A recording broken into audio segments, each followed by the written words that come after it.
Hi, I'm Nancy and I'm 24 years old.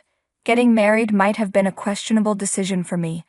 I was young and thought I'd found the love of my life, but things changed quickly. I wish I could remember everything perfectly, but honestly, I'd rather forget. I got engaged in late December. It was cold in Oklahoma, but whenever I was with Paul, my husband, it felt warm. His mom, Jackie, seemed like a calm woman, someone who'd be easy to live with. Paul's dad wasn't around anymore, so I respected Jackie a lot for raising him on her own. Unfortunately, this would end up affecting our relationship in a big way. You can marry him, but he'll always be my boy, understand? Jackie told me that the first day after the wedding, her tone was off, and suddenly, the calmness I saw in her was gone. She sounded strict and bitter. Had I done something wrong? Of course, Jackie, you were his mom after all. You can think of me as your daughter too if you'd like, I said. I don't need a daughter. Now go do the dishes. I want you to make something fresh and delicious for your first day. You've got to impress your mother-in-law, right? Oh, okay, of course, Jackie. I'll do my best. Why was she being so rude to me all of a sudden? I couldn't figure it out. It was like she was a completely different person. Paul was somewhere in the backyard trimming the bushes, but I was sure he could hear us. Either way, I cleaned the kitchen for lunch. No one had cleaned the dishes from the night before, so I had to do it all by myself. It felt like I was doing someone else's work, but I didn't complain. Maybe Jackie was just having a bad day. It would get better in a day or two, I was sure of it. Later in the evening, I relaxed with Jackie and Paul. He and I were talking a bit, but Jackie kept giving us looks. Soon, I prepared dinner for the first time for Jackie. I was desperate for her approval. Oh, this food is kind of terrible. Where'd you learn how to cook? Jackie said. Oh, come on, Mom, it's not that bad, Paul chimed in. It's that bad, Paul. I thought you loved this dish, I replied. Get over yourself.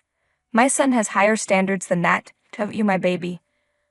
Yeah, Ma, I don't think it's all that bad, just add some salt. Honestly, I'm surprised it's edible. You could have cooked the meat more, Nancy. Any more undercooked, and I'd swear the slime was still bleeding. I'm so sorry. We can throw it out, and I'll make something else really fast. Oh no, please sit down and eat. The damage is done. Paul, call the ambulance. I'm about to eat this. If my liver fails, know that I love you. And Nancy, know that your food barely qualifies as edible. These taunts only became more frequent with time. Jackie would force me to cook and then insult the food until it was too cold to eat. She'd even complain when we got takeout from a local fast food place. You know, Nancy, I don't think it's worth gaining as much weight as you have over food that tastes like this. Honestly, how did you even manage to marry my son when your taste in everything else is so terrible? I couldn't take it anymore and ran out crying. Paul came to me about half an hour later. He was such a different man around his mother. When I met him at work, he was vocal and encouraging. Now it was like he was chained to his mom, never standing up for me or saying anything. Hey, I'm sorry about the way things have been lately. I know you and Mom are not getting along. Look, she's just not used to having another person around, so she's lashing out. I know in my heart that she loves you. Paul and I were talking things over one day. Jackie had gone out to do some grocery shopping, so we had some alone time. Paul, you couldn't be more clueless. Your mom always sounds like she hates me and everything I do. I've tried my best, but it's not working out. What do I even do here? Time, Nancy, just give it time. She'll soften up, I know it. You're the one who's gone soft. You never say anything to her. You never take a stand for me. What happened to you, Paul? What happened to me? I'm the same. I don't know what you're talking about, but that woman is my mother. Why would I ever stand against her? Because she's being horribly unfair to me. What did I even do to deserve this from her? I'm just trying to be part of the family. And that's the problem, Nancy. Being part of the family will take time and effort. Lots of it. I just say roll with the punches. It'll grow on you. This is her way of showing love, okay? Forget about it. How about we go catch a movie? I suggested. Paul replied, I just feel like being alone right now. Then why did you get married? Paul joked. Come on, stop being down. Watch a movie with me, and we'll have a good time. I promise. I finally agreed, even though I was unhappy with how things had been lately. I hoped the movie theater would give us some time alone, away from Jackie. We got there before Jackie came home. Once we had our popcorn and settled in our seats, Paul's phone rang. Hello, Mom. Yes, we went to watch a movie. I left a note on the fridge. Didn't you see it? What do you want to talk about now? Okay, hold on, what happened? I'm so sorry. I think I need to talk to her for a minute. I'll step out and be back in just 5 minutes, okay? Paul got up and left the theater. He said he'd be right back, but he stayed gone the entire movie. He only came back when the credits were rolling. I went to check on him later, but I couldn't find him in the halls, and his phone was still busy. It was clear that Jackie kept Paul occupied even when she wasn't around. It was getting hard to handle. I had some alone time in the theater to think. Maybe it was partly Paul's fault for always letting Jackie have her way. How could he leave me like this after promising we'd have a good time? When he came back, I was furious. Are you serious? Where have you been? I demanded. Whoa, where's this coming from? Paul asked, confused. You left for 2 hours, you didn't watch the movie with me, and you weren't even in the halls. Where were you? Relax, we can still watch the credits together. Isn't that enough? And no, I wasn't in the halls. I had somewhere to be. And where was that? I asked. I went to help Mom. With what? Groceries. You left me alone to help Jackie with groceries? What did she need help with?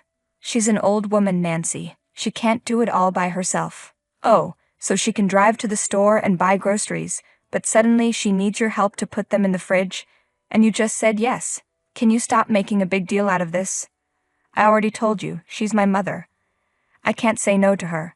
I'm so upset right now. I'm going to the car, I said, leaving the theater. Paul followed me, but he didn't say a word. Something didn't add up. I knew he didn't go home just for groceries. There was more to it. Maybe they met up to talk without me. Going to the movies and leaving me there was a perfect way to get rid of me for a few hours. But maybe I was overthinking it. When we got home, Jackie had nothing nice to say. Oh, you're back. How lovely. What were you up to while my poor boy helped me with all the groceries? Eating popcorn. Jackie, it was Paul's idea to take me to the movies. It's not my fault you needed help with groceries, and he left so suddenly. Oh, you have some nerve talking to me like that, girl. Do you know who I am? I'm his mother. He'll do whatever I want, won't you, boy? Mom, can we stop talking about this already? I'm tired and want to sleep. I'd be tired too if I was married to her. Go take your nap and I'll make dinner. Nancy, why don't you make yourself useful and go get some chicken from the supermarket? I forgot to get it today. Fine, I agreed, even though I didn't want to go. But I wanted to get away from her at any cost. I got in the car and started driving away. I didn't know if I could tell my parents how things were going at home. I decided to drive to my brother's place instead. He lived just a few miles away, and he's always had my back. Having a sibling who understands you is such a blessing. Acis, how's it going? What brings you here so suddenly? Rob asked. You have no idea, Rob. Things are really bad for me right now, I replied. Wait, what? I thought you really liked him. What happened? It's like he's a different person around his mother. They both keep bothering me, and she says awful things all the time. I don't know if I can handle it. Sometimes I don't even feel like eating because of the horrible things she says about my body. What? She said that. Tell me everything right now, Rob demanded. So I told him about the hurtful comments, the constant mocking, and the mean things Jackie said. Rob was furious, not just with Jackie, but also with Paul for not standing up for me. He had believed it would be good to me when we got married, but now his trust was broken, just like mine. We need to have some kind of intervention, Rob suggested. Don't do anything extreme, but don't suffer in silence either. The next time she says something hurtful, we respond. We don't tolerate bullying. You're right, I agreed. I'll stay strong and stand up for myself. And if it gets too bad, I know I can always come here. Exactly, Rob reassured me. Don't worry, if it gets out of hand, we'll deal with it together. You're not alone, Neve. Okay, Rob. Thank you so much. Rob has always been a protective big brother, but unlike Jackie, he knows how to be protective without overshadowing me. On my way back home, I quickly grabbed some chicken. I knew Jackie would have something to say because I was late. What did you do? Eat a whole chicken on your way home and then go back to grab another one, she sneered. That's enough, Jackie. You don't have to be so rude to me. I finally stood up for myself. Oh, look what your wife is saying to me, Paul. Do you really think you can talk to me like that and get away with it? Jackie came close, glaring at me. Her eyes were so intense, it felt like she wanted to scare me. But I stood my ground, even though I was terrified. No one had ever been this angry at me before, not to the point where it felt like they might actually hurt me. When I didn't back down, Jackie shoved me and snatched the chicken away from me. You're lucky your husband isn't awake. He'd divorce you right now if I asked him to. All I'd have to do is show him how terrible you are at everything. If I'm so terrible, why did he marry me? Wasn't it you who supported us? I shot back. Yes, it was. But at the time, I thought you'd be a good helping hand in my old age. Turns out, that was a mistake. You're not even good enough to be a qualified maid. If you want a maid, just pay to have one, you cheapskate, I retorted. Don't you dare call me a cheapskate. You don't know who you're dealing with. The man you call your husband was raised by my hand, and my hand alone. And my hand can decide if you stay or go. Right now, I'm tempted to let you go. Jackie screamed at me so loudly that I was sure the whole neighborhood heard. I couldn't hold back my tears anymore. I broke down, sobbing, and ran into the backyard, slamming the sliding door behind me. I sat down in the grass and cried my heart out. I finally decided I couldn't handle it anymore and called Rob. I told him everything, and he came over the next morning. When the doorbell rang, Jackie walked up to the door and peered through the peephole. Rob? Nancy, you called your brother. What's this supposed to be? She asked, surprised. Rob was big and could be intimidating if he wanted to be. To me, he was like a big teddy bear, but he could easily look like a wrestler when needed. Rob wants to talk to you and Paul about everything that's been going on. You're not treating me kindly, and I can't keep living like this, I told her. Are you serious right now? This matter didn't need to leave our living room, and you decided to call him in the morning because Paul's at work, didn't you? Jackie said, clearly annoyed.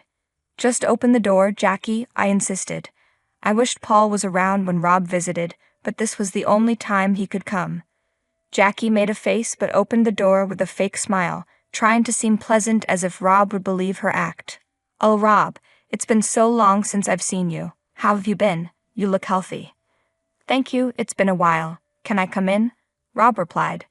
Of course. Please come in. Nancy, get some water for your big brother, Jackie said, still pretending. It's okay, I just had some in my car, Rob said as he walked in. His presence quickly filled the room. He moved around, inspecting the house, and then settled on the couch in front of Jackie. I sat down next to him. So what brings you here? Just a visit? Jackie asked. No, actually I wanted to check up on Nancy. She mentioned some trouble, Rob responded. Oh, what trouble? I think we've been getting along splendidly, haven't we, Nancy? Why don't you tell him? She's already told me enough, Rob cut in. Let's get to the point. You've been having some, let's say, adjustment issues with my sister. I understand there have been constant fights. Oh, I wouldn't call them fights, just banter. It happens between mothers and daughters. My mother-in-law and I exchanged quite a few words back in the day, too. Sadly, she passed away before Paul was born. I'm sorry to hear that, but this banter needs to stop. Nancy isn't fond of it. Marriage should be about mutual respect, even from the rest of the family. Right, Nancy? Rob said. Yes, I think it's time to settle this and make peace, Jackie. And what dispute would that be? Why have you changed? Why do you hate me so much all of a sudden? Did I do something to upset you? Oh my God, do we have to do this in front of your brother? Don't mind me, I'm here to make sure you two settle this properly, Rob said, staying calm. Fine, it's because I don't like to share, okay? My son has been mine and only mine our whole lives, and now you're here, expecting him to give all his time to you. That doesn't sit right with me. He's my husband, and he doesn't give his time to me, he gives it to you, which is exactly how it shouldn't be, I replied, frustrated. I don't believe this. This is so childish of you. I added, raising my voice. Don't you dare yell at me and call me a child, Jackie shot back. Okay, relax, both of you, Rob intervened. Yelling won't solve anything. What will fix this, Rob? Do you have any bright ideas? Jackie asked, her tone suddenly shifting, which made me uneasy. Look, I can see there's a problem. I think the only way to solve this is for you two to spend some time alone together, trying to understand each other. Maybe a change of pace, do something fun together instead of just handling the house and work, Rob suggested. What are you suggesting? Jackie asked, curious. Take a trip.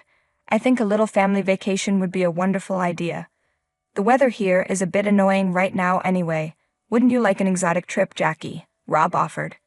Oh, I most certainly would, but what makes you think we can afford one after the wedding? Jackie replied. Don't worry about that. I have a friend who runs a travel company. I can take care of most of the expenses. Consider it a gift from Nancy's brother, Rob said reassuringly.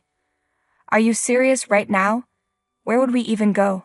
Jackie asked, surprised. How does France sound? Rob suggested. Oh my God, France sounds lovely. Rob, you don't have to do this.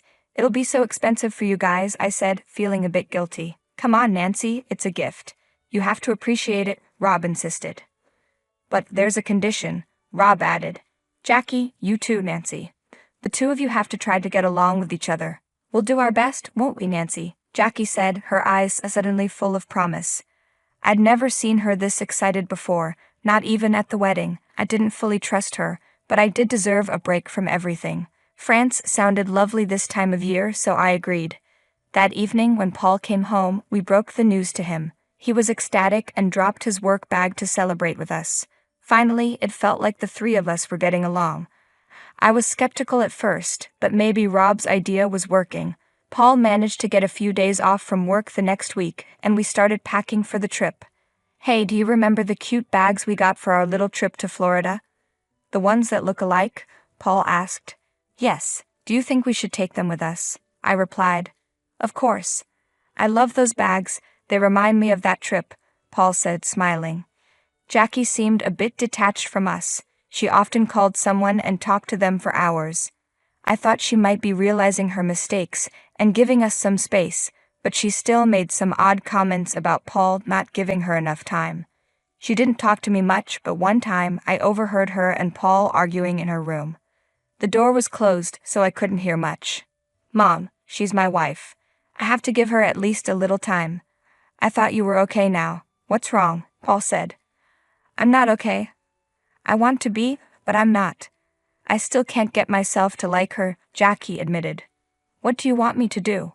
Paul asked, frustrated. I need to have more time with you. You were like this when I had you, but that's why we're taking the trip, so you get to like each other. And I'm always going to be around, aren't I? Paul said, trying to reason with her. All of you are living in fantasies. Fine, I'll do something about this myself, Jackie snapped. What are you going to do? Paul asked. Look, here's the plan and I need you to go along with it, Jackie whispered. I couldn't hear the rest, but I knew they had some plan. I was concerned but didn't do much about it. I hoped everything would work out fine if I just paid attention to what they were doing. We packed our bags. Both mine and Paul's looked similar, but I could always tell which was which by the weight. On the day of departure, Jackie looked unusually happy. She even talked to me and didn't make any weird faces. I found it intriguing, but guessed it was because we were finally going on the trip. At the airport, we had to go through customs. We put our bags on the conveyor belt to be scanned. Jackie leaned in to whisper something odd in my ear. It's going to be such fun. I didn't say anything. I already knew what she was up to. We moved through the line. My bags were inspected, and everything was fine, so I was allowed to go through customs. When I turned around, I saw Jackie's face filled with confusion. What was she scheming? Then it hit me. Paul hadn't come out yet. We looked around to see officers rushing to the customer counter. They were escorting Paul away as he pleaded, Please, please, I'm so sorry. I didn't do anything. I don't know where that came from. Jackie rushed to his aid, but the officers held her back. Please stay back, ma'am. We found something illegal with this person. We need to take him to interrogation. He's my son. Please, he didn't do anything wrong. Jackie cried, but her pleas were in vain. Jackie had a breakdown right there in public, but I didn't move an inch. I knew what was going through that woman's head. She must have been cursing herself for what she did. Jackie had tried planting a small pack of drugs in my bag before we left, and she was successful. The bags looked identical, but she recognized mine and put the pack in it. But why didn't I get caught? It's because I removed it from my bag and put it in Paul's instead. They planned on excluding me from the trip entirely, so I turned their plan against them. I had the biggest smile on my face when Jackie looked back at me through her tears. She deserved what she got. I took my vacation to France and divorced Paul once I got back. I was hoping to make things work, but this was a clear sign that they never would. I stood my ground just like my brother had told me to. It was the